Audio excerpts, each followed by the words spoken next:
Okay, I'm trying to get through these goddamn black as gold. Look, I got so much stuff to do within the next, whew, man, the next 4 or 5 hours. I'm going to be doing a lot of stuff, including streaming, guys. But I had to present this black as gold to you because it's very, very powerful. It's very effective. I gotta cover this individual because he's very prolific in our history. Okay, definitely a solid, solid, solid individual who represents our people to the highest esteem. I'm talking about no other than Medgar Evers. Okay, and Medgar Evers, he sacrificed his very, very life to help our people to move forward. And it wouldn't be right for me not to cover Medgar Evers. All right, it wouldn't be right for me to not cover what he was about, who he was, what he stood for. You know what I'm saying? Everything that he embodied. You know what I'm saying? And I think we don't really understand completely the impact of people in the civil rights movement. We don't really understand the impact. We don't understand the sacrifice either. You can see the benefits, and it's natural because we don't live during that time. So that's a natural thing. It's a natural feeling. It's something that anybody would go through, right? If you didn't go through it in a certain time period. But, you know what I mean? Lack of knowledge is no excuse, okay? Lack of knowledge is no excuse for us to basically be concerned or to care or to understand our origins or why we even have the rights that we even have. Because of this man, we have the rights that we have, okay? And this man transcended at the age of 37. He was only 37 years old, man. He was only 37 years old. Still a young man, okay? Now, I'm going to get into his early life and his activism, okay? And this is going to be a real one, y'all. Let's get it. This is Medgar Evers, all right? Medgar Evers, born July 2nd, 1925, transcended June 12th, 1963, was an American civil rights activist and the NAACP's first field secretary in Mississippi. He was transcended by Byron de la Beckwith. Evers, a decorated U.S. Army combat veteran who had served in World War II, was engaged in efforts to overturn segregation at the University of Mississippi. In the segregation of public facilities and expand opportunities for African Americans, including enforcement of voting rights. A college graduate, Evers became active in the civil rights movement in the 1950s, following the 1954 ruling of the United States Supreme Court in Brown versus Board of Education that segregated public schools were unconstitutional. Evers challenged the separation of the state-supported public university of Mississippi, applying to law school there. He also worked for voting rights, economic opportunities, access to public facilities, and other changes in the segregated society. Evers was awarded in 1963 NAACP Spingarn Medal. Evers was transcended in 1963 at his home in Jackson, Mississippi, now the Medgar and Burley Evers Home National Monument, by Byron de la Beckwith, a member of the White Cities Council in Jackson. This group was formed in 1954 in Mississippi to resist the integration of schools and civil rights activism. As a veteran, Evers was buried with full military honors at Arlington National Cemetery.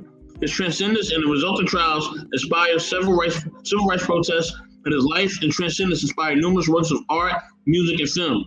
Although all white juries failed to reach verdicts in Beckwith's first two trials in the 1960s, he was convicted in 1994. He committed this crime in 63, and he wasn't convicted until 1994. Yeah, I know racism ain't real, right? Yeah. Based on new evidence, Medgar's widow, Myrlie Evers, became a noted activist in her own right, serving as national chair of the NAACP.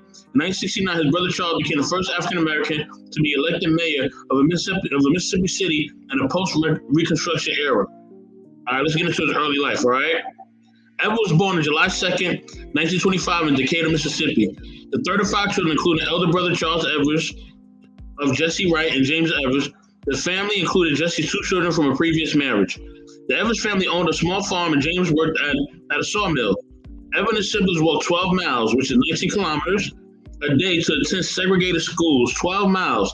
This man walked 12 miles to attend school.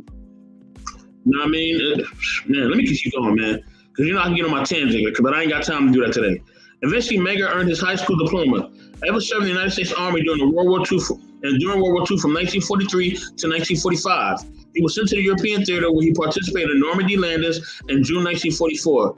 After the end of the war, Evans was honorably discharged as a sergeant. In 1948, Evans enrolled at Alcorn Agricultural and Mechanical College and historically black college, now Alcorn State University, majoring in business administration. He also competed on the debate, football, and track teams, sang in a choir, and was junior class president. He earned his Bachelor's of Arts in 1952. On December 24, 1951, he married classmate Merle Beasley. Together they had 3 children, Darrell, Kenyatta, Renee, Denise, and James Van Dyke Evers. All right, let's get into his activism. The couple moved to Mound Bayou, Mississippi, a town developed by African Americans where Evers became a salesman for T.R.M. Howard's Magnolia Mutual Life Insurance Company. Evers was also president of the Regional Council of Negro Leadership, RCNL, which began to organize actions for civil rights. Evers helped organize the RCNL's boycott of gasoline stations that denied blacks the use of the station's restrooms. Evers and his brother Charles attended the RCNL's annual conference in Mound Bayou between 1952 and 1954, which drew crowds of 10,000 or more. Wow. In 1954, following the U.S. Supreme Court decision that segregated public schools were unconstitutional, Evers applied to the state-supported University of Mississippi Law School, but his application was rejected because of his race. He submitted his application as part of a test case by the NAACP. On November 24, 1954, Evers was named as the NAACP First Field Secretary for Mississippi. In this position, he helped organize boycotts and set up new local chapters of the NAACP. He was involved with James Meredith's efforts to enroll in the University of Mississippi in the early 1960s. Evers also encouraged Dr. Gilbert Mason Sr. and is organizer of the Biloxi Wade-ins from 1959 to 1963. Protests against segregation of the city's public beaches on the Mississippi Gulf Coast. Evers continued conducted actions to help integrate Jackson privately owned buses and tried to integrate the public parks. He led voter registration drives and used boycotts to integrate elite country schools and the Mississippi State Fair. Evers' civil rights leadership, along with his investigative work, made him a target of white supremacists. Following the Brown versus Board of Education decision, local whites founded the White Cities Council in Mississippi, and numerous local chapters were started to resist the integration of schools and facilities. In the weeks before Evers was transcended, he encountered new levels of hostility. His public investigation in the 1955 lynching of Chicago teenager Emmett Till, you know what that is, I can't help you, Mississippi, and his vocal support of Clyde Kennard, and if you don't know who that is, do your research. It made him a prominent black leader. On May 28, 1963, a Molotov cocktail was thrown to the carport of his home. On June 7, 1963, Evers was nearly run down by a car after he came out of the NAACP office in Jackson, Mississippi. Hold on, y'all. Hold on. Give a salute. You know what I mean? Setting the Record Straight Network. You know what I mean? That's the homie, the World Lawns Network. Salute to y'all, all the work y'all doing over there. Salute. You know what I mean? Also salute to M3. What's going on? All right.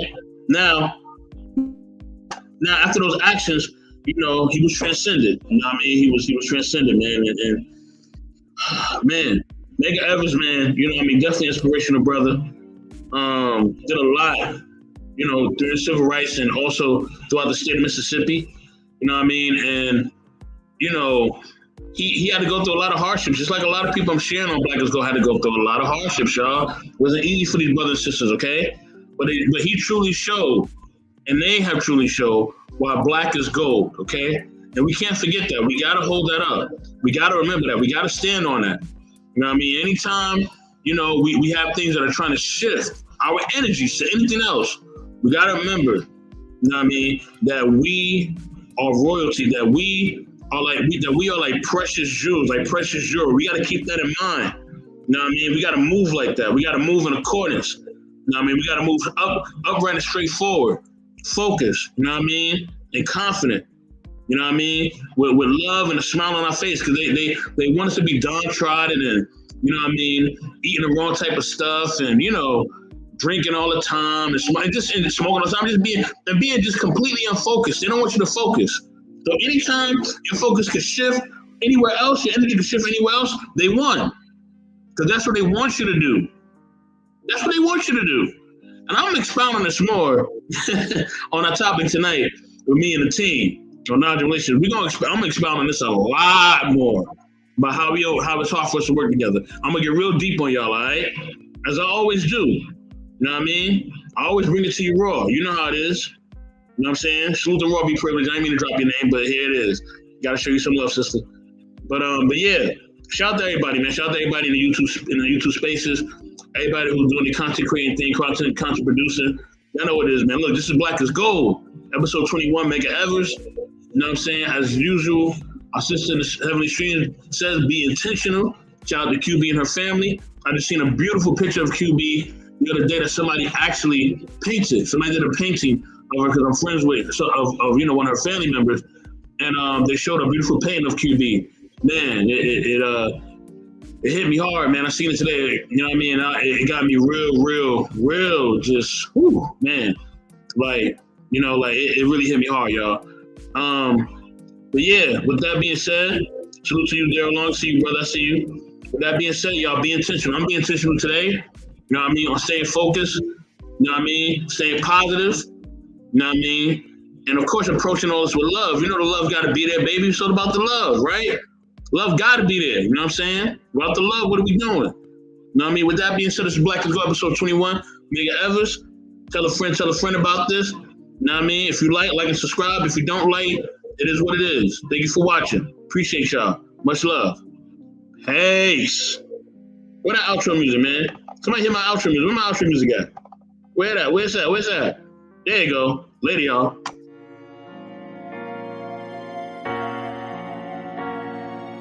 The DJ.